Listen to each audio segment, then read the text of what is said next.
Calorosas saudações, e nesta sondagem a distância do PS para a Aliança Democrática é praticamente a mesma distância do Chega para o PS.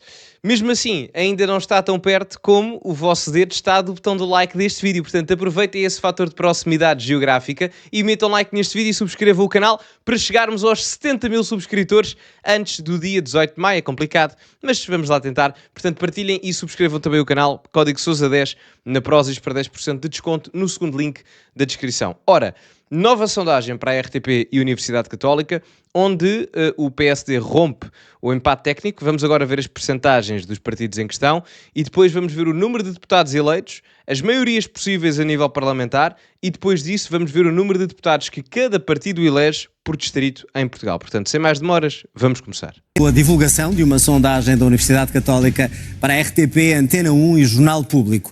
Assim, de acordo com esta sondagem, a AD descolou do PS. A coligação PSD-CDS tem agora então 32%. Sobe 3 pontos no último mês. O PS desce 1 ponto percentual e fica nesta sondagem com 26%.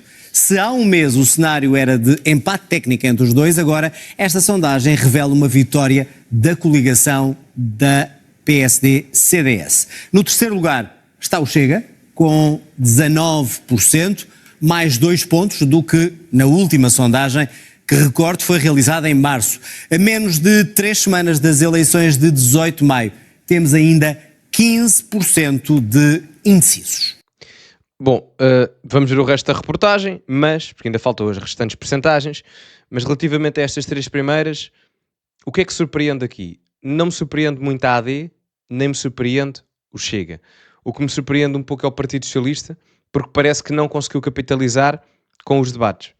Porquê é que Montenegro sobe? Quais são as razões que levam a esta subida? Porque o PSD nas últimas eleições teve 29, 30%, consegue subir agora para os 32%, e relembro que nas últimas sondagens Montenegro tem tido 33%, 34%, enfim.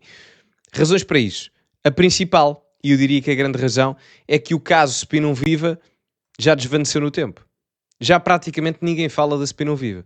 É sim, ali e acolá e etc, a nível mediático, até nos debates já foi esquecido, o debate entre Luís Montenegro e André Ventura nem sequer se falou do caso Spinum Viva. Portanto, os debates mais recentes, ou não se fala da Spinum Viva, ou quando se fala é minoritária, não é? Portanto, é uma coisa mínima. E isso acaba por beneficiar Luís Montenegro, porque acaba por ser um dos maiores, se não mesmo o maior, a maior pedra no sapato que o mesmo tem. O Chega acaba por ganhar alguma percentagem nas últimas sondagens comparativamente àquilo que tinha vindo a ter no pré-debates, e isso deve-se, a meu ver, aos debates. Porque a realidade, por mais que os comentadores digam que o Ventura perde sempre e tentem justificar isso, a métrica de análise não tem que ser quem é que nós gostamos mais ou quem é que é mais erudito no debate. A métrica de análise para ver quem é que ganha um debate é perceber quem é que conseguiu puxar mais o seu eleitorado ou cativar mais gente para o seu eleitorado. E o Ventura, nesse aspecto, foi competente em vários debates. Houve alguns que eu acho que ele não esteve tão bem, aliás, acho que perdeu contra a Mortágua e contra a Inês Sousa Real, teve um debate equilibrado com o Pedro Nuno Santos, mas o Ventura, em termos de debate, consegue ser consistente dentro do seu estilo. E, portanto, é difícil ganhar ao Ventura em termos de debate, por mais que a comunicação social tradicional diga constantemente que ele perde. E isso até acaba por ser uma vantagem a favor dele. Ou seja, porque as pessoas começam a desconfiar. Quer dizer, o homem perde sempre e depois consegue ter 20%. Como é que isso acontece? E é um estilo de debate que mais ninguém tem. Ou seja, gera atenção. O Ventura beneficia-se sempre da questão dos debates a nível popular, por muito que os meios tradicionais não o reconheçam. Já o Pedro Nuno, dos 3, muito honestamente, o Pedro Nuno foi aquele que teve melhor prestação. E surpreende-me aqui que ele não esteja mais alto. Verdade seja dita. Eu acho que o Pedro Nuno, embora esteja a ter a melhor prestação em termos de debates, imagem pública, mediática e política dos 3, de Ventura e de Luís Montenegro, acaba por ter um problema, que é o seu historial passado e o partido onde está. Porque os portugueses, por melhor que seja a campanha do Pedro Nuno, estão fartos do PS. A realidade é essa. Tem estado taco a taco, mas o empate nas sondagens desfez-se com a AD a descolar do PS. No inquérito da Universidade Católica para a RTP, Antena 1 e Público, a Aliança Democrática atinge os 32%, sobe 3 pontos desde a última sondagem. Já o PS cai para os 26% dos 27% que tinha no início do mês. É um afastamento entre as duas forças políticas que já as coloca fora do empate técnico E, independentemente das preferências, mais de metade dos inquiridos acredita que a AD vai vencer. De resto, o Chega sobe até aos 19%. É um valor superior ao da última sondagem e até dos resultados eleitorais de há um ano. Em sentido contrário, a Iniciativa Liberal cai 2 pontos desde o último inquérito, tem 6%. O LIVRE mantém os 5%, a CDU sobe ligeiramente para os 4%. O Bloco de Esquerda cai dos 5% para os 3% desde o início do mês. O PAN tem 1%. É um cenário que volta a não mostrar caminhos para uma maioria clara na Assembleia da República. A AD e a Iniciativa Liberal valem o mesmo que toda a esquerda. Só um pormenor, até valem mais, já vamos ver isso na questão dos deputados. Só antes de continuarmos, quero mostrar-vos aqui uma coisa, que é, olhando para estas percentagens de AD, PS e Chega, a percentagem de distância, os pontos percentuais de distância do Chega para o PS e do PS para a AD é praticamente a mesma. O PS está a 6 pontos de diferença da AD e o Chega está a 7 pontos de diferença do PS. Portanto, isto significa que a distância do primeiro para o segundo lugar é exatamente a mesma, praticamente a mesma, do segundo para o terceiro. E digo-vos mais, que é, a situação do PS é de tal forma prejudicial neste momento, que já ficaram em terceiro lugar na Madeira, devido que fiquem agora em terceiro lugar, não é? Acho que é complicado, mas no futuro não me admirava absolutamente nada que o PS fosse arredado a dos 2 primeiros lugares. Isso era possível de acontecer, aliás, aconteceu em França com o PSD francês e aconteceu com os partidos da esquerda ou da direita tradicional que não se atualizaram. E relembro outro fator, que é, se o PS cai 2 pontos percentuais, que não é muito, não é? Se o Chega ganha 2 pontos percentuais, que não é muito, e já teve sondagens com 21%, como na semana passada, nós entramos aqui numa situação de empate técnico entre o PS e o Chega. Porque de 24% para 21%, é uma situação muito plausível, são poucos pontos percentuais de diferença e que pode já entrar numa margem de empate técnico entre o PS e o Partido Socialista e o Chega.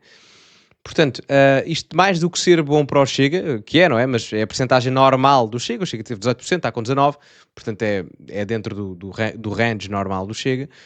O PS continuar na sua rota decadente, ainda para mais olhando para os resultados da Madeira há poucas semanas atrás, não se prevê nada positivo para o partido de Pedro Nuno Santos, mas, enfim. Com ainda 15% de indecisos, os mesmos desde a última sondagem. Só aqui uma nota, aqui não há muito a dizer na Liga dos Últimos, talvez só mencionar que todos os partidos da Liga dos Últimos, da esquerda progressista, se mantêm em termos percentuais, mas o Bloco em clara queda e o PCP a ganhar, muito interessante. Sobre quem seria o melhor primeiro-ministro, 47% respondem Luís Montenegro. Pedro Nuno Santos tem apenas 29%. Para os inquiridos, o líder do PS está agora menos preparado do que nas eleições de 2024. Já Montenegro mantém os valores depois de um ano como primeiro-ministro. Perante estes números, não há um cenário pós-eleitoral dominante. O governo da AD, com o apoio de outros partidos à direita, é o preferido de 26% dos inquiridos. Um governo do PS com o apoio da esquerda tem 18% das preferências, 16% querem uma maioria absoluta da AD, 13% um governo de Bloco Central, 10% querem uma maioria absoluta do PS. A maioria defende que é o partido mais votado que deve governar. Entre os que já se decidiram a votar, a maioria garante que não vai mudar o sentido de voto, mas mais de 40% admitem mudar até ao dia das eleições. É curioso, vamos já ver a seguir o número de deputados e as maiorias e etc. Mas é curioso porque a campanha da AD tem sido à volta da caracterização de Luís Montenegro como sendo uma figura estadista, não é? Como sendo um homem que não é propriamente líder do partido, é líder de uma nação. Essa é a imagem que a AD tem tentado passar nesta campanha.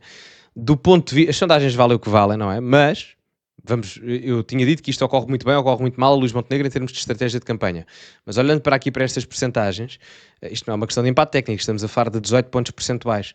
Se Luís Montenegro ganhar efetivamente as eleições, foi uma estratégia muito bem conseguida, muito honestamente, que não é propriamente comum, tendo em conta a pouca periodicidade que Luís Montenegro esteve no cargo.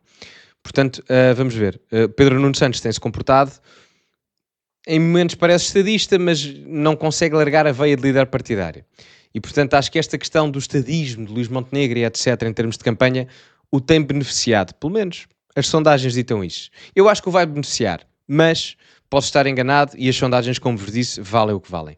Mas bom, vamos então ver o número de deputados e os restantes dados. Ora, como podem ver, a AD 84 deputados, ganha 4 deputados relativamente àquilo que tem neste momento. O PS perde praticamente 10, aliás, perde 11, tem 78, passam a ter 67.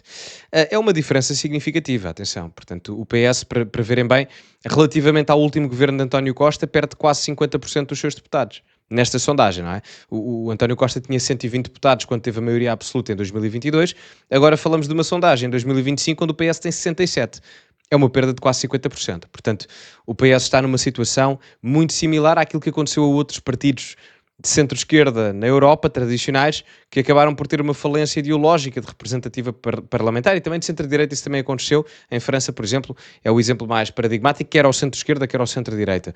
O Chega com 50 deputados, portanto, tecnicamente mantém o número de deputados, embora mantém, mas como quem diz, porque aqui a análise é feita sem os deputados da imigração, que ainda são 4, e portanto se o Chega tivesse a mesma percentagem que teve o ano passado, iria ganhar mais 2, mas enfim, e o PS ganharia mais 1 e a AD ganharia mais 1. Mas pronto, vamos fazer assim que é mais fácil. O Chega mantém os 50 deputados, portanto tem uma proximidade ao PS, aliás, o número de deputados de diferença entre o Chega e o PS é o mesmo número de deputados de diferença do PS para a AD. Do PS para a AD são 17, do Chega para o PS são 17 também. Portanto, enfim, a situação do PS, pelo menos esta sondagem, não é nada favorável. Olhando para a Iniciativa Liberal, 10 deputados, acredito que a Iniciativa Liberal cresça, talvez até mais do que isto, não vai ter um resultadão, acho que não vai ter 20 deputados, não é? Mas acho que é possível que a IEL tenha entre 10 a 15 deputados. Acho que o facto de terem evitado ir a eleições, com o voto de confiança e tal, há eleitorado que aprecia isso e, portanto, são capazes de capitalizar nesta crise política. O LIVRE vai capitalizar, mas é pela qualidade do seu líder, porque o Rui Tavares é claramente melhor e mais bem preparado que a Mariana Mortágua e o Paulo Raimundo. Eu tinha muita esperança, entre aspas, estava expectante para ver como é que seria uma liderança de Mariana Mortágua no Bloco de Esquerda. A realidade é que foi muito aquém das expectativas e, notas, o PAN não é eleito e, portanto, o Bloco é o partido com menos votos em Portugal. E o PCP com 6, não sei se é das boas prestações, eu não acho que foram boas, mas há quem diga que sim, as opiniões divergem, portanto é normal, mas Paulo Raimundo ganha aqui 6 deputados para o PCP e ganha mais 2 comparativamente àquilo que teve em 2024. Olhando para as maiorias possíveis, temos aqui uma coisa muito interessante que nunca tinha acontecido em nenhuma sondagem, já vou explicar o porquê. O PS e a AD têm 151 deputados, e o que é que isto significa? Que o PS e a AD não conseguem ter 2/3 do Parlamento, porque são precisos 152 deputados para se ter 66% do Parlamento português e, portanto, fazer uma revisão constitucional, porque são precisos esses 2/3. Com 151, PS e AD não conseguem, e isto significa que o bipartidarismo em Portugal, nesta situação, nesta sondagem, acabava. Aqui ainda existe, porque o PS e a AD, eu sei que, pronto, o Chega e as pessoas mais afetas ao Chega gostam de dizer rompemos o bipartidarismo. Tecnicamente não, porque o Bloco Central ainda tem mais do que 2/3 do Parlamento, tem 158 deputados. Era preciso que tivessem menos do que 152, que é o caso aqui nesta sondagem. Portanto, é muito interessante ver isto, ao mesmo tempo que vemos outro bloco ideológico, à direita do PS, logo ali em baixo, e ele Chega e a AD, que tem quase o mesmo número de deputados que o Bloco Central. E a tendência futuramente, eu não me surpreenderia absolutamente nada, era que este bloco da AD, do Chega e da Iniciativa Liberal, futuramente ultrapassasse em número de deputados a quantidade de número de deputados que o Bloco Central tem e passasse a ser mais fácil fazer revisões constitucionais à direita do PS do que propriamente no Bloco Central. Creio que isto é uma realidade execuível de acontecer, tendo em conta o que acontece também no resto da Europa. Acontece também que um problema é que nenhum destes blocos consegue por si só ter mais do que 2/3 do Parlamento. Portanto, a ingovernabilidade constitucional ainda seria maior. Depois o Chega e a AD com 134 deputados, é só retirar os 10 da Iniciativa Liberal, tem a maioria absoluta também, mais do que aquela linha vermelha que representa os 116. A esquerda toda junta tem 82 deputados, é uma derrocada imensa. O Costa, na maioria absoluta, teve a esquerda toda junta com 131. Perdem 50 deputados em 3 anos, e a AD e a Iniciativa Liberal têm mais deputados do que a esquerda toda junta. E isto é importante caso haja, para Luís Montenegro, uma governação de maioria relativa e não de maioria absoluta, caso não se inclua o Chega. Depois, olhando aqui para o mapa, o que nós temos aqui é uma vitória do PSD em Lisboa e no Porto. Normalmente quem ganha estes 2 círculos eleitorais acaba por vencer as eleições, porque Lisboa e o Porto sozinhos dão praticamente 100 deputados, 98, se não estou em erro.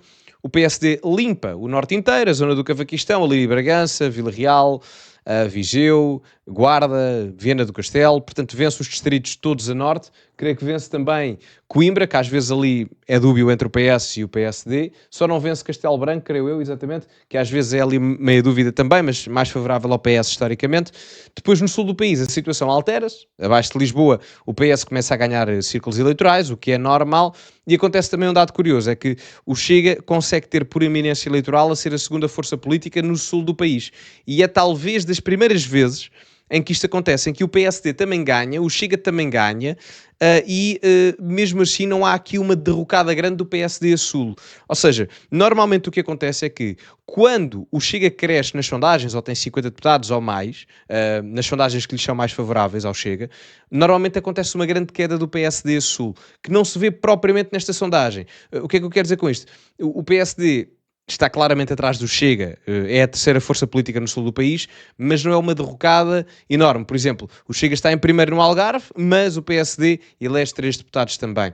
O Chega está em segundo lugar em Setúbal, mas o número de deputados que o PSD elege não é muito diferente do Chega. Portanto, o Chega ultrapassa o PSD no sul do país, que já é normal, atenção. O Chega neste momento, aliás, em Portugal, é a segunda força política, mas o PSD consegue não ter uma derrocada tão grande. O que é que me parece que está a acontecer? O PSD não está a roubar votos ao Chega, está a roubar votos ao PS, pelo menos a sul do país. Pelo menos é a ilação que eu tiro daqui. Depois, outro dado curioso é que o Chega volta a eleger em todos os círculos eleitorais. É o primeiro partido a fazer isso sem ser o PS e o PSD. Tirando Bragança, não elege em Bragança, mas isso também não tinha elegido antes. E diria que de um ponto de vista geral é basicamente isto. A nível das ilhas nada a dizer, o PSD limpa tudo também, nada de novo, e depois os partidos pequenos, enfim, tirando a Iniciativa Liberal, que eu considero partido médio, de média dimensão, que elege nos círculos médios também, ali em Braga, Aveiro, etc. Os mais pequenos só elegem em círculos eleitorais maiores, Lisboa e no Porto, à exceção do PCP, que elege um deputado em Beja, como é histórico, não é? Bom, a sondagem está analisada, digam-me a vossa opinião nos comentários, se concordam ou não concordam, deixem escrito o que pensam, metam like no vídeo, subscrevam o canal, partilhem também nas vossas redes sociais, ficamos por aqui e como é habitual, acima de tudo, cultivem-se e até à próxima.